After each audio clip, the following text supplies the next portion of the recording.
नमस्कार विद्यार्थी मित्रांनो, केटेचम महाविद्यालय राज्यशास्त्र विभाग MA भाग 2 सेमिस्टर 3 ह्या वर्गासाठी मी प्राध्यापक गणेश सुखदेव रोडे आपणा सर्वांचं स्वागत करतो. विद्यार्थी मित्रांनो, या सेमिस्टरमधील आपला चौथा जो विषय आहे तो म्हणजे ऑप्शनलचा कोर्स विषय आहेत आणि त्यामध्ये Indian administration structure and organisation ह्या विषयाची आपण निवड केलेली आहे आणि त्या विषयाच्या संदर्भात मागील भागात आपण चर्चा देखील केलेली आहे. या विषयाचं पहिलं जे चॅप्टर आहे ते म्हणजे भारतीय प्रशासनाची उत्क्रांती. विद्यार्थी मित्रांनो, भारतीय प्रशासनाची उत्क्रांती किंवा आज स्वतंत्रोत्तर भारतामध्ये जी प्रशासन व्यवस्था कार्यरत आहेत ह्या प्रशासनाची उत्क्रांती आणि विकास कसा झाला हे बघण्यासाठी आपल्याला ब्रिटिश अंमलाखालील जो वसाहतवादी भारत होता त्या काळाचा आपल्याला विचार करावा लागतो आणि ब्रिटिश साम्राज्यातील भारतामध्ये जे विविध कायदे झाले, जे वेगवेगळ्या तरतुदी धोरणं अंमलात आली, त्यातून ही प्रशासन व्यवस्था विकसित झाली. मग आपल्याला ब्रिटिश काळामध्ये ज्या विविध प्रशासकीय सुधारणा घडून आल्या आणि ज्या तरतुदी झाल्या त्याच्या संदर्भात आपल्याला चर्चा करावी लागेल आणि आपण आपल्या अभ्यासाच्या सोयीसाठी त्याचे ब्रिटिश कालखंडाचे 2 भाग केले.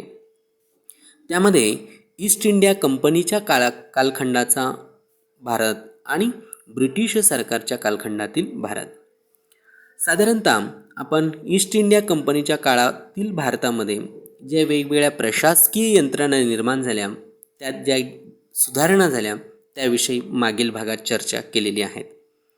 आजच्या भागामध्ये आपण ब्रिटिश सरकारच्या कालखंडामध्ये ज्या विविध प्रशासकीय सुधारणा आणि प्रशासकीय रचना निर्माण झाल्या त्याची चर्चा करणार आहोत.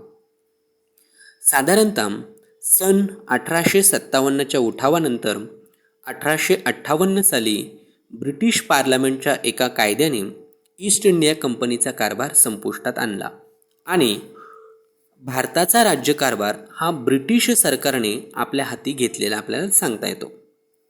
असं म्हटलं जातं की सन 1857च्या उठावाचा परिणाम म्हणून भारतीय प्रशासनात अनेक असे मूलभूत आणि महत्त्वाचे बदल करण्यात आले. अनेक इतिहासकार असंही मानतात की सन 1857च्या उठावाने ब्रिटिश सत्तेला आणि ब्रिटिश लोकांना असा हादरा दिला की कंपनीचा कारभार गुंडाळणे हा त्यांना आवश्यक ठरलं. मात्र वस्तुस्थिती अशी आहे की कंपनीचा कारभार गुंडाळण्याचं सन 1857चं उठाव हे महत्त्वाचं कारण जरी असलं तरी ते एकमेव कारण आहे असं आपल्याला म्हणता येणार नाही. कारण कंपनीच्या कारभाराबाबत स्वतः ब्रिटिश सरकार आणि ब्रिटिश लोक यांच्यामध्येच तीव्र स्वरूपाची नाराजी होती. भारतासारखे मोठे साम्राज्य, ज्याला ब्रिटिश साम्राज्यातील हिरा असं संबोधलं जात होतं, त्याचा कारभार एका व्यापारी कंपनीच्या हाती फार काळ ठेवणं हे ब्रिटिश सरकार त्यासाठी तयार नव्हतं आणि म्हणून सन 1857च्या उठावाने हा कारभार संपुष्टात आणण्याची संधी ब्रिटिश सरकारला मिळाली असं म्हणणं हे अधिक संयुक्तिक ठरेल. ब्रिटिश सरकारने भारताची सत्ता आपल्या ताब्यात घेतल्यानंतर भारतातील प्रशासनाचा विकास हा अधिक वेगानं अधिक व्यापक स्वरूपात घडून आलेला दिसतो. ह्या काळात झालेल्या सुधारणा, ह्या कायद्याने भारतात कोणते बदल घडून आणले त्याविषयी आपल्याला चर्चा करायची आहे. सन 1858मध्ये ब्रिटिश पार्लमेंटने कायदा करून ईस्ट इंडिया कंपनीचा कारभार संपुष्टात आणला आणि ब्रिटिश सरकारची प्रत्यक्ष सत्ता भारतात प्रस्थापित झाली. भारताचा कारभार हा ब्रिटिश राजा किंवा ब्रिटिशची राणी यांच्या नावाने सुरू झाला. आता भारतातील कारभारावर देखरेख आणि नियंत्रण ठेवण्याची जबाबदारी ही ब्रिटनच्या मंत्रिमंडळाकडे आलेली होती आणि त्यासाठी मंत्रिमंडळात भारत मंत्री असं खास एक पद निर्माण करण्यात आलं. भारतातील राज्यकारभाराची जबाबदारी त्याच्या खात्याकडे सोपवण्यात आली. सन 1858च्या कायद्याने कंपनीचा कारभार संपुष्टात आणला असला तरी त्या कायद्याने भारतातील शासन व्यवस्थेत जे महत्त्वाचे जे बदल झाले ते बदल कोणते त्याबद्दल देखील आपल्याला चर्चा करणं गरजेचं आहे. कारण भारतातील असंतोषाची दखल घेऊन तातडीचा उपाय म्हणून हा कायदा केला गेला, पण तो पुरेसा नाही याची जाणीव ब्रिटिश राज्यकर्त्यांना नंतर आली. भारतातील असंतोष शमवण्यासाठी आणि सन 1857 सारखा उठाव पुन्हा होऊ नये या हेतूनं ब्रिटिश सरकारने 1861 साली एक नवीन कायदा केला.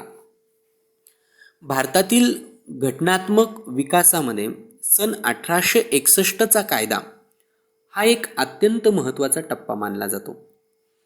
हा कायदा 2 कारणांसाठी महत्त्वाचा आहे.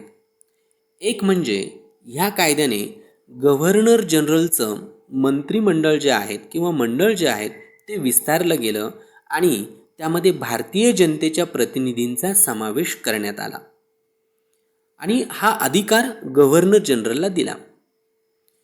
कार्यकारी अधिकार वापरणाऱ्या काउन्सिलची सदस्य संख्या 4 वरून 5 करण्यात आली आणि कायदेविषयक अधिकार वापरणाऱ्या काउन्सिलमध्ये कमीत कमी 6 आणि जास्तीत जास्त 12 सदस्य नेमण्याची तरतूद देखील करण्यात आली.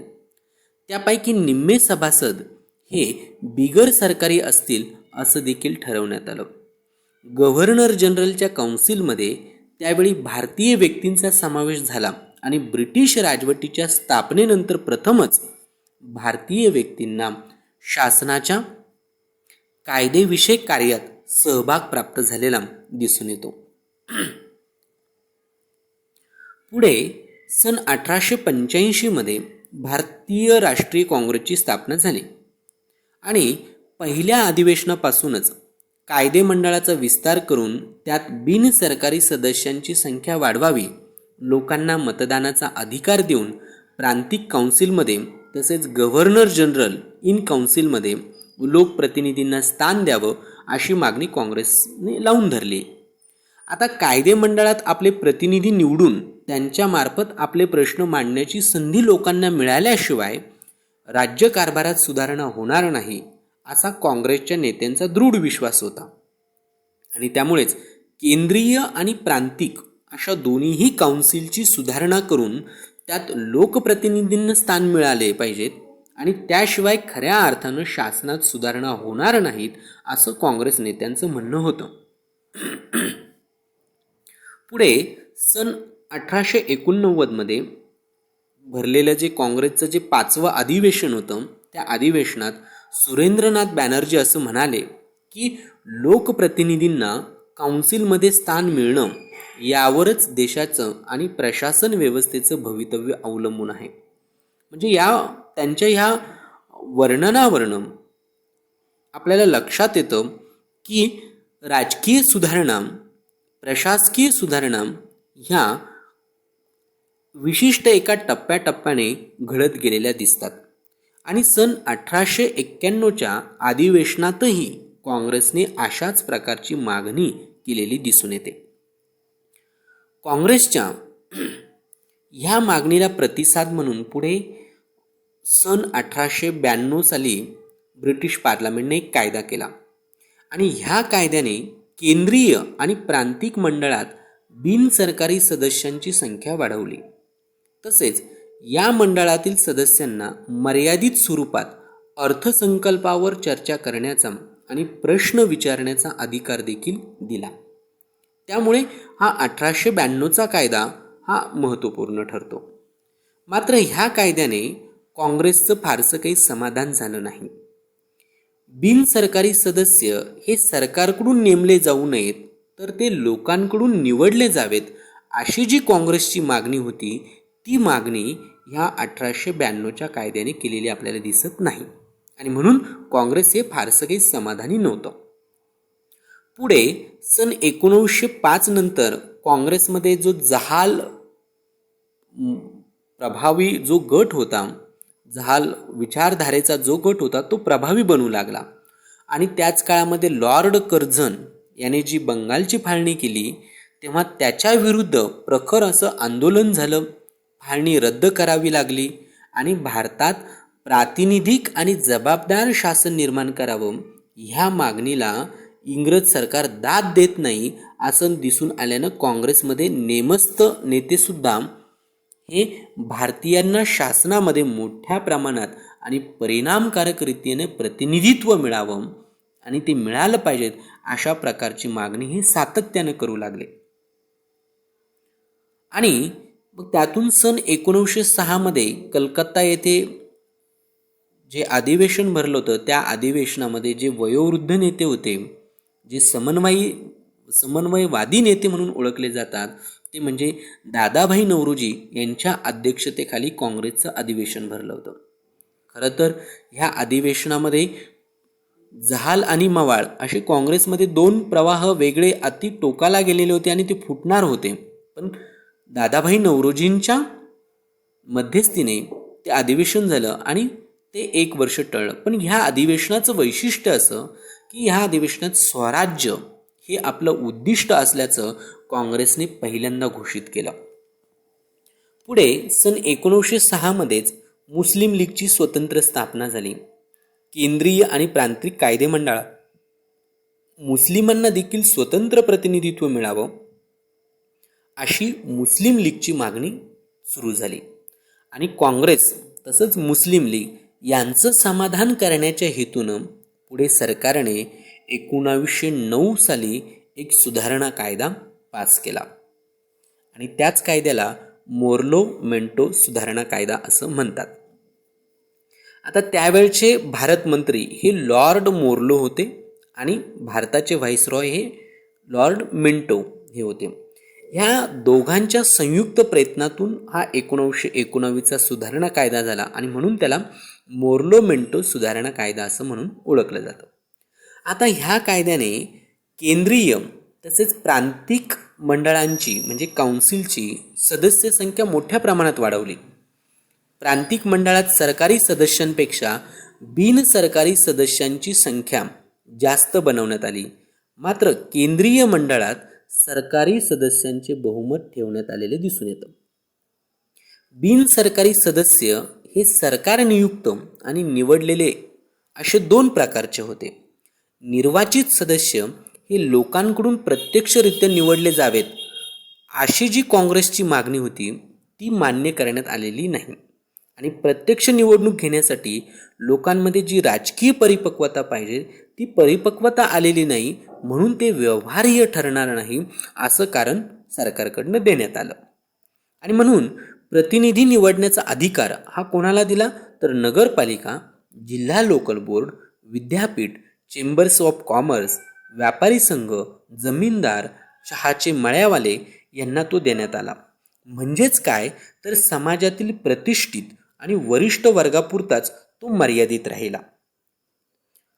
तरी सुद्धा ह्या कायद्याने निर्वाचित प्रतिनिधित्वाची जी संकल्पना आहेत ही प्रतिनिधित्वाची संकल्पना अंमलात आणली आणि घटनात्मक विकासाच्या दृष्टीने ते एक महत्त्वाचं पाऊल देखील ठरलेलं दिसतं. ह्या कायद्याने मुस्लिमांसाठी स्वतंत्र प्रतिनिधित्व ठेवलं. धर्माच्या आधारे वेगळं प्रतिनिधित्व देण्याची ब्रिटिश राजनीतीचा जो घातक असा जो प्रारंभ आहे तो ह्या कायद्यातून दिसून येतो आणि यातूनच भारताची पुढे फुटीरतेची जी बीजं होती ती ह्या कायद्यातून रोवली गेली. धर्मवादी राजकारणाला पुष्टी मिळाली. धर्माच्या आधारे आपला स्वतः सुभा निर्माण करण्याची प्रवृत्ती इथल्या लोकांमध्ये बळावली आणि याचं पर्यवसन म्हणजे पुढे आपल्याला माहिती आहे की 1947 साली देशाच्या फाळणीमध्ये झालं. असं अनेक इतिहासकारांनी याबद्दल विश्लेषण केलेलं आपल्याला सांगतात. सन 1909चा हा जो कायदा आहे ह्या कायद्याने काही सुधारणा केल्या तरी जबाबदार शासन व्यवस्थेची जी काँग्रेसची मागणी होती ती ह्या कायद्यात देखील स्वीकारली गेलेली नाही आणि म्हणून प्रांतिक आणि केंद्रीय मंडळांमध्ये बिनसरकारी सदस्यांची संख्या वाढली तरी प्रांतिक गव्हर्नर किंवा गव्हर्नर जनरल आणि त्यांची कार्यकारिणी ही बिनसरकारी प्रतिनिधींना जबाबदार नव्हते आणि म्हणून लोकनियुक्त प्रतिनिधींची संख्या वाढली तरी चर्चा करण्यापुरते त्यांचे अधिकार हे मर्यादित राहिले आणि म्हणून अंतिम अधिकार कोणाकडे तर गव्हर्नरकडे किंवा केंद्रामध्ये ते गव्हर्नर जनरल यांच्या हाती कायम राहिले. आणि म्हणून पुढे आपल्याला माहिती आहे की सन 1914मध्ये पहिलं महायुद्ध सुरू झालं आणि ते 1918पर्यंत चालू होतं. आता ब्रिटन जेव्हा ह्या युद्धात गुंतलेला होता, युद्ध कार्यात ब्रिटनला भारताचं सर्वतोपरी सहाय्य आवश्यक होतं. भारतीय सैनिक ब्रिटनच्या रक्षणासाठी युद्धभूमीवर लढत होते.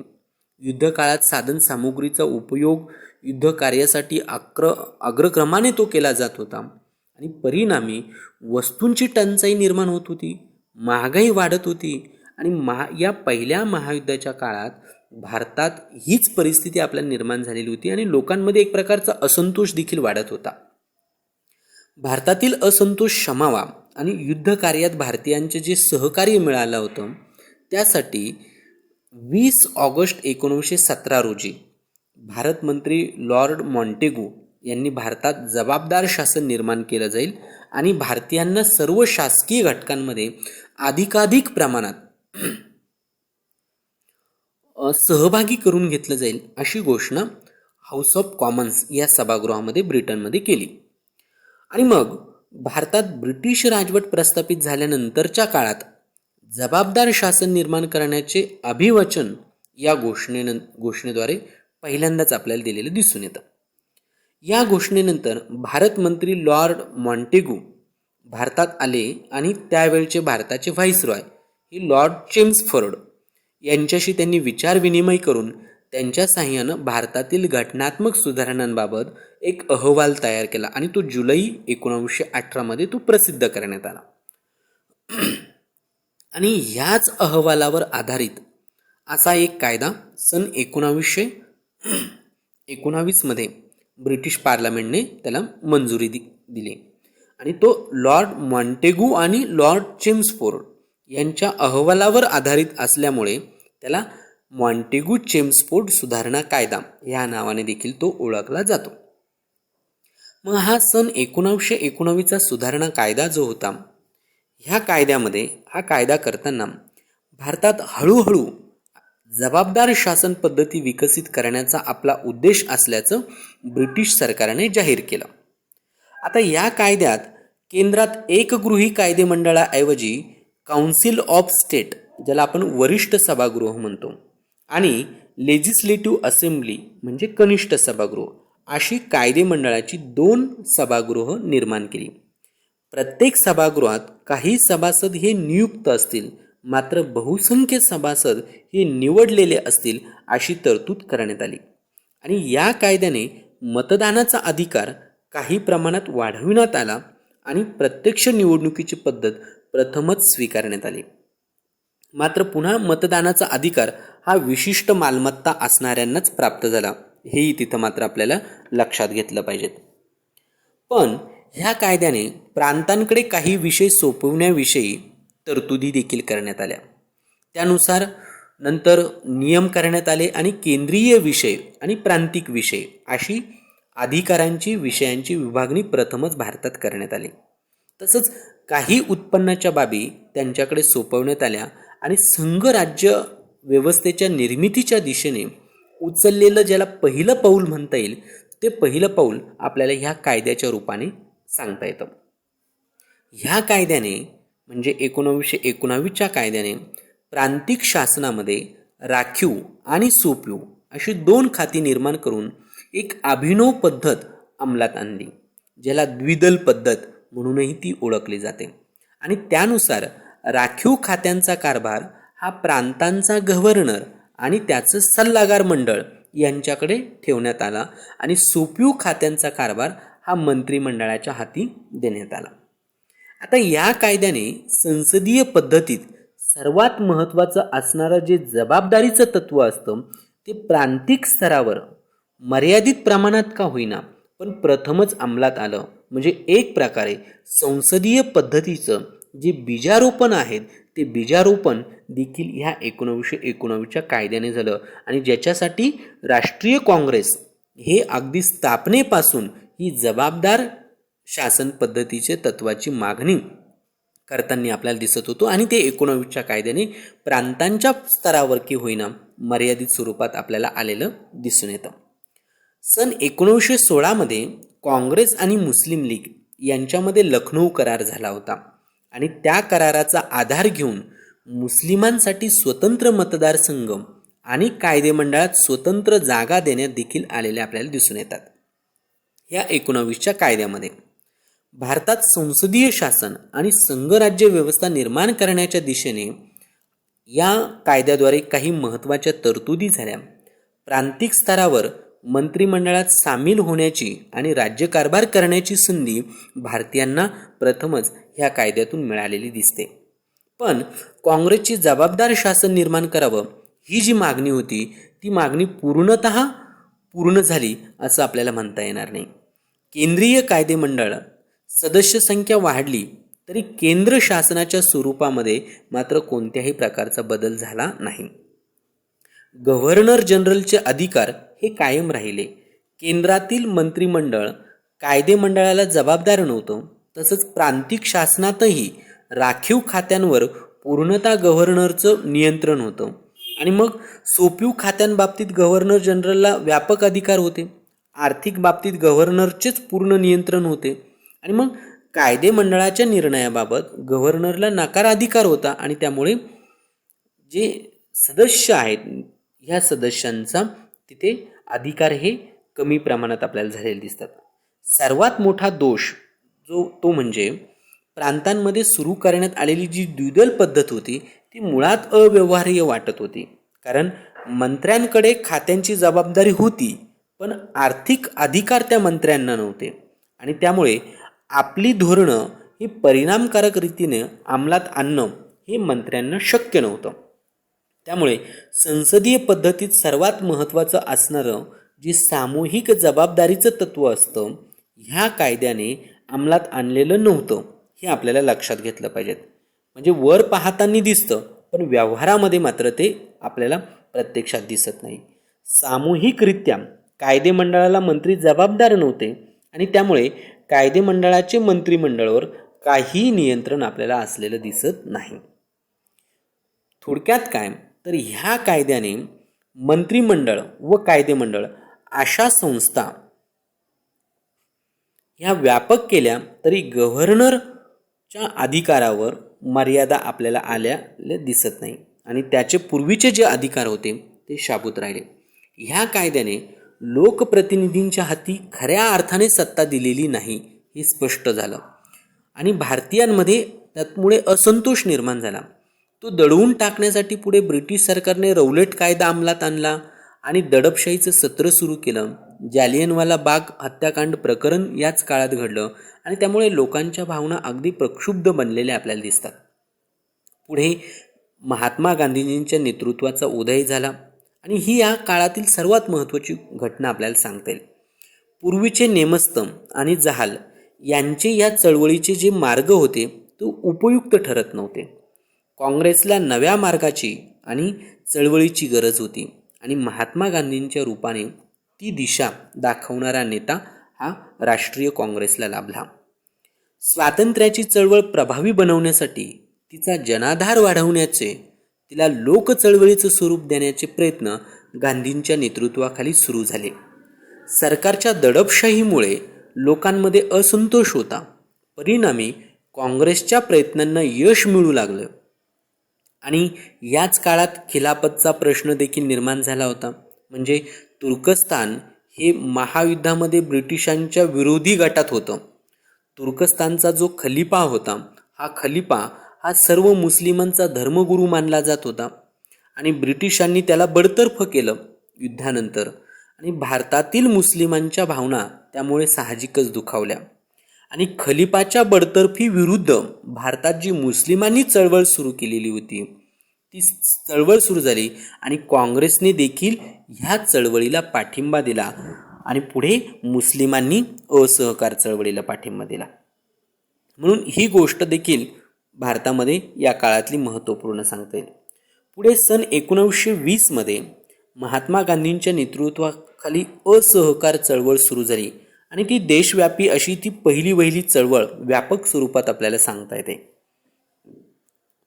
सन 1919च्या कायद्यात अशी तरतूद होती की दर 10 वर्षानंतर म्हणजे पुढे 19 नंतर 1929 साली ह्या कायद्याच्या अंमलबजावणीची पाहणी करून त्यात सुधारणा सुचवण्यासाठी एक आयोग नेमला जाईल.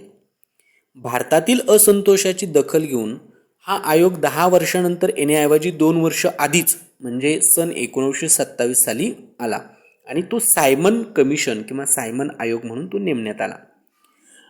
झालं असं की सायमन आयोगामध्ये एकही भारतीय प्रतिनिधीचा समावेश नव्हता आणि साहजिकच त्यामुळे भारतीयांच्या भावना दुखावल्या गेल्या. सायमन आयोगाने देशात ज्या ज्या ठिकाणी भेटी दिली त्या त्या ठिकाणी सायमन परत जा, सायमन गो बॅक अशा प्रकारच्या घोषणा देऊन लोकांनी निदर्शनं केली. काँग्रेसने देखील सायमन कमिशनवर बहिष्कार घातलेला दिसून येतो. सन 1930 मध्ये सायमन कमिशनने आपला अहवाल सादर केला. भारतात संघराज्य निर्माण करावं आणि प्रांतांमध्ये जबाबदार शासन निर्माण करावं अशी शिफारस या आयोगाने केलेली दिसून येते. सन 1929 मध्ये लाहोर येथे भरलेल्या काँग्रेसच्या अधिवेशनात पूर्ण स्वराज्य हे उद्दिष्ट राष्ट्रीय काँग्रेसने घोषित केलं. त्याआधी 1906ला पहिल्यांदा स्वराज्य या शब्दाची मांडणी करून स्वराज्याची मागणी व्यासपीठावरून जाहीर केली आणि पुढे 29च्या अधिवेशनामध्ये पूर्ण स्वराज्याचं उद्दिष्ट घोषित केलं. त्याआधी काँग्रेसची मागणी ही वसाहतीचे स्वराज्य अशा स्वरूपात आपल्याला असलेली सांगता येते. सन 1930 मध्ये महात्मा गांधींच्या नेतृत्वाखाली मिठाचा सत्याग्रह झाला. त्यानंतर वैयक्तिक सत्याग्रह झाला आणि नंतर सविनय कायदेभंगाची चळवळ ही मोठ्या प्रमाणामध्ये झालेली दिसून येते. भारतीयांच्या मागण्यांवर विचार करण्यासाठी आणि घटनात्मक सुधारणा कोणत्या कराव्यात यावर निर्णय घेण्यासाठी ब्रिटिश सरकारने शेवटी गोलमेज परिषदा भरवल्या.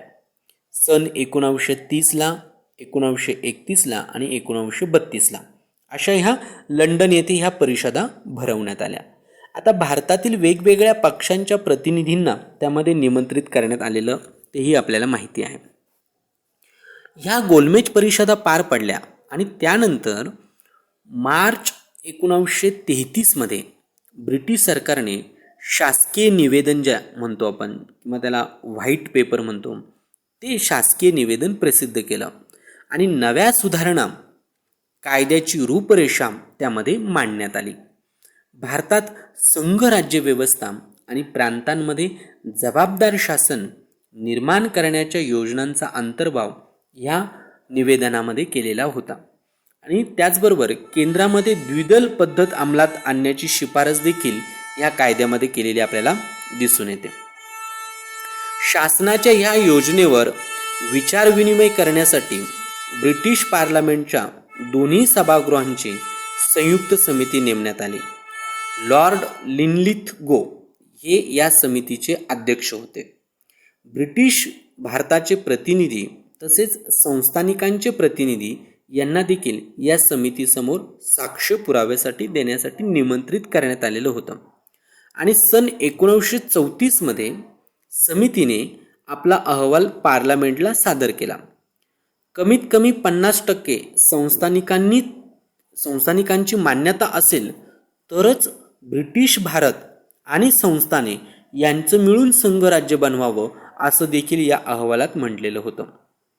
संयुक्त समितीच्या या अहवालाच्या आधारे एक विधेयक तयार करण्यात आलं आणि ब्रिटिश पार्लमेंटने ते सन 1934 मध्ये मंजूर केलं आणि पुढे 4 ऑगस्ट 1935 रोजी त्याला राणीची संमती मिळाली आणि तोच पुढे सन 1935चा भारतीय शासनाचा कायदा इंडियन गव्हर्नमेंट ॲक्ट म्हणून अंमलात आलेला आपल्याला दिसून येतो.